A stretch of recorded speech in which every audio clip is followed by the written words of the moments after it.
Hoy tenemos un pasaje del libro del Deuteronomio, como primera lectura, el capítulo 4. Y este pasaje tiene como tres partes, el que escuchábamos hoy, ¿no? La primera es una invitación de Moisés a escuchar, a practicar y a entrar en el reino. Escucha los mandatos y preceptos que yo te enseño, ponlos en práctica. No son para tenerlos de adorno, no son para tenerlos de memoria. Hay gente que se sabe la palabra de Dios de memoria, pero son un desastre. Son un desastre. Viven como les da la regalada gana. Cuidado con que nos pase eso a nosotros, ¿no? O sea, sí escuchamos la palabra, sí la atesoramos en el corazón, pero la practicamos.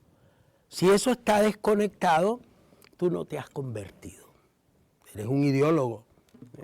La palabra, por eso es que la gente se te corre, tus nietos, tus hijos, porque eres un ideólogo, machetero, ahí le vuelas la cabeza un terrorista con la palabra en tu mano, ¿no? Y descabezas a cualquiera.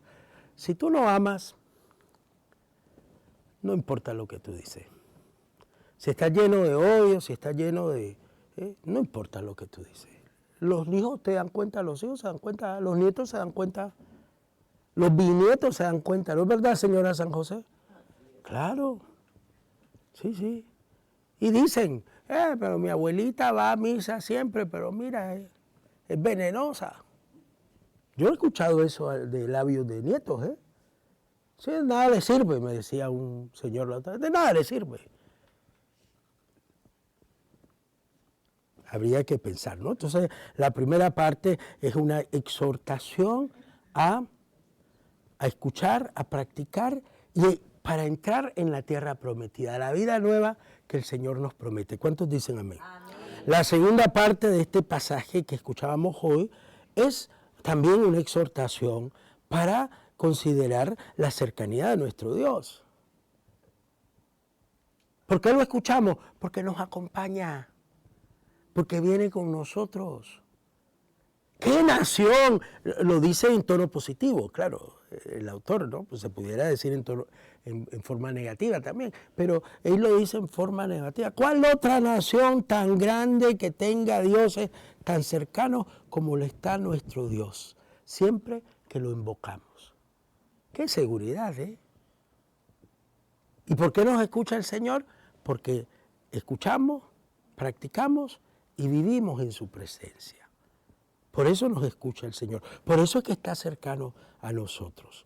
Por eso no le tenemos miedo a nada.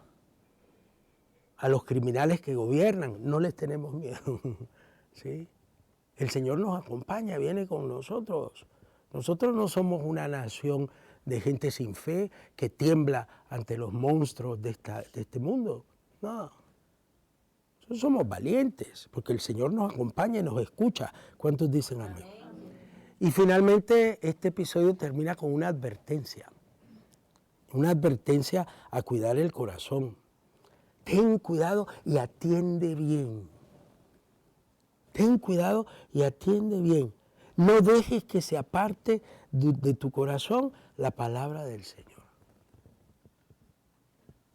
Porque hay muchas fuerzas que te jalan, ¿eh? Mucha propaganda. Los latinos andan preguntando, es que son criminales. No, eso no lo digas. Claro que nadie quiere criminales en sus barrios, nosotros tampoco. Pero que se les haga el debido proceso.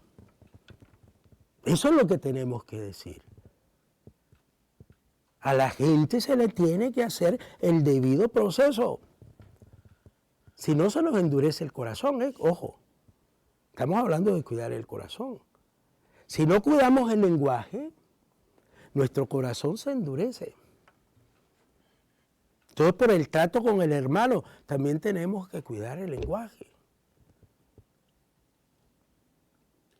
Me decía una señora muy carismática, hace mucho tiempo, más de 15 años, esa mujer, la nueva coordinadora del grupo de oración donde estaba. Y le digo, esa no es esa mujer, es tu hermana. Di mi hermana.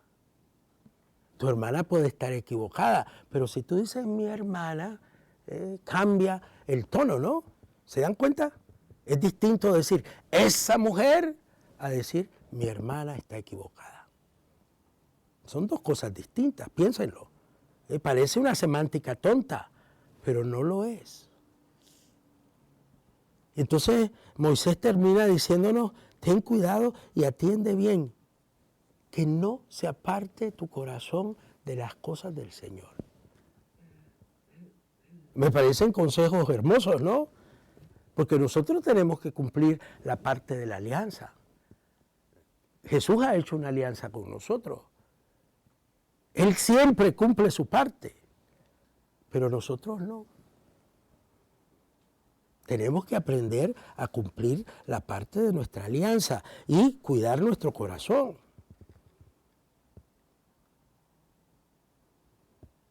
El Evangelio, ¿no? Tan bonito. Ustedes saben que los fariseos y los escribas hacían propaganda en contra de Jesús.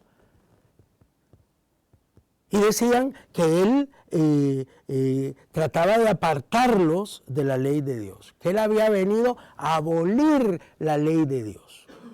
Esa era la propaganda en contra de Jesús. Y nosotros somos rapiditos, ¿eh? Por eso hay que cuidar el corazón y cuidar el lenguaje. También hacen propaganda, ¿eh? Cuando uno les pide las cosas que pidió Jesús, ¿no? ¿Qué pidió Jesús al interpretar la ley? Pidió tres cosas. Pidió justicia, pidió misericordia. La Madre Teresa de Calcuta decía que la ley sin misericordia te hace duro. La gran Teresa de Calcuta, yo creo que todos hemos oído hablar de ella, todos la conocimos, tuvimos la oportunidad de verla. Yo de lejitos, pero tuve la oportunidad de verla y de escucharla. Y ella repetía machaconamente que la ley sin misericordia te hace duro. Y era el problema precisamente de los fariseos, de los escribas. Habían recibido la ley de Dios, pero eran duros, porque no tenían misericordia.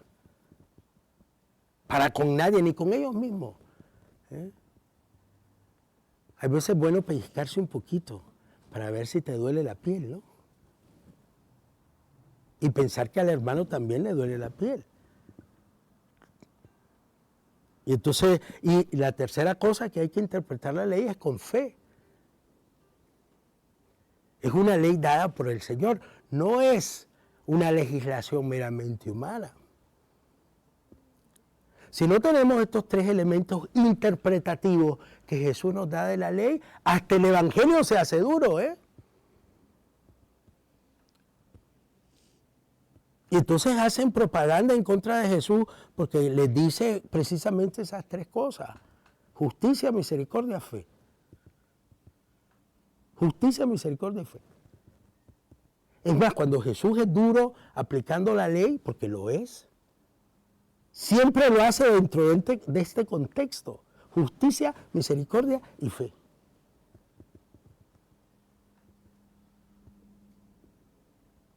Entonces, aquí Jesús contrarresta la propaganda que tienen contra él. Los encara, los enfrenta. Y a veces nosotros hacemos propaganda contra el hermano del grupo, contra el coordinador del grupo, contra la jefa de la Legión de María, Y hay que pensar un poquito, ¿no? Hay que pensar un poquito. Mucho de esto es mucha propaganda, se interponen en nosotros muchos traumas, muchas heridas que acarreamos desde la infancia, mucha ceguera. A veces la gente no entiende el todo de las cosas. Y yo creo que en eso la pobreza de la que venimos es un gran obstáculo. Porque no tenemos una visión más amplia de las cosas. El mundo es mucho más grande. Hay muchas más ideas. Entonces hay que tener cuidado, ¿eh? Y Jesús se tiene que defender. Yo no he venido a abolir nada. He venido a darle plenitud. Claro, ¿quién como Jesús para interpretar la ley de Dios? Es el Hijo de Dios. Él tiene una relación extraordinaria con Dios Padre.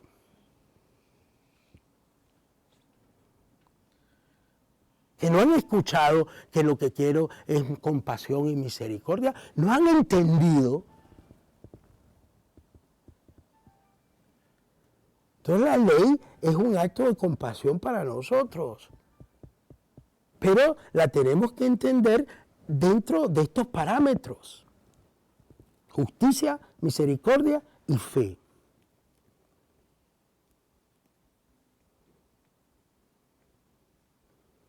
Y por eso Jesús puede resumir la ley en un solo mandamiento. Amarás al Señor tu Dios con toda tu fuerza, con todo tu corazón, con toda tu alma y al prójimo como a ti mismo. Esto resume toda la ley y los profetas. Es una ley de amor.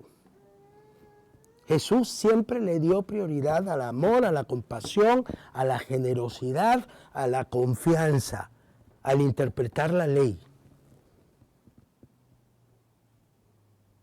Y entonces también nosotros tenemos que imitar a Jesús. ¿Cuántos dicen amén? Qué bonito, ¿no? Que la interpretación de Jesús, de la ley y los profetas, sea la nuestra. Sea la nuestra. Y debemos de estar orgullosos. Que a nosotros no se nos enseñó a través de Moisés. La palabra hecha carne nos enseñó la voluntad de su Padre. Dios mismo, hecho carne en Jesús, nos enseñó la voluntad del Padre. Y deberíamos de sentirnos mucho más contentos y mucho más orgullosos de los fariseos y los escribas.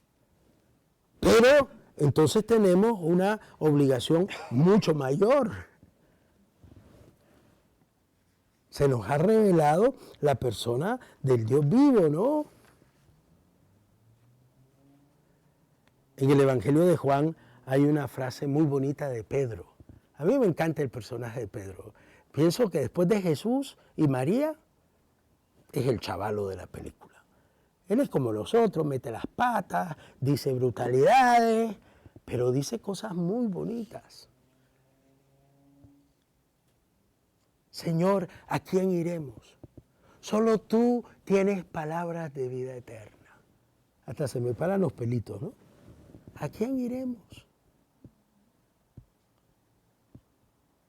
O sea, que a nosotros se nos ha regalado algo excepcional. Y la ley no nos debe de esclavizar, nos debe de dar una libertad interior enorme.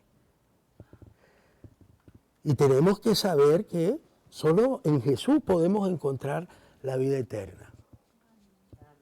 Entonces cuidar nuestro corazón, que no se ponga duro, nunca. Por ningún evento, por ninguna tragedia, por ninguna crítica, El corazón de Jesús no se puso duro nunca. Hasta en la cruz, Él murió perdonando a sus verdugos. Porque nunca se le puso duro el corazón. Que tampoco a nosotros se nos ponga duro el corazón, porque si no, la palabra del Señor se hace vacía. Es un cumplimiento triste y amargado, como mucha gente tiene. Un cumplimiento triste y amargado.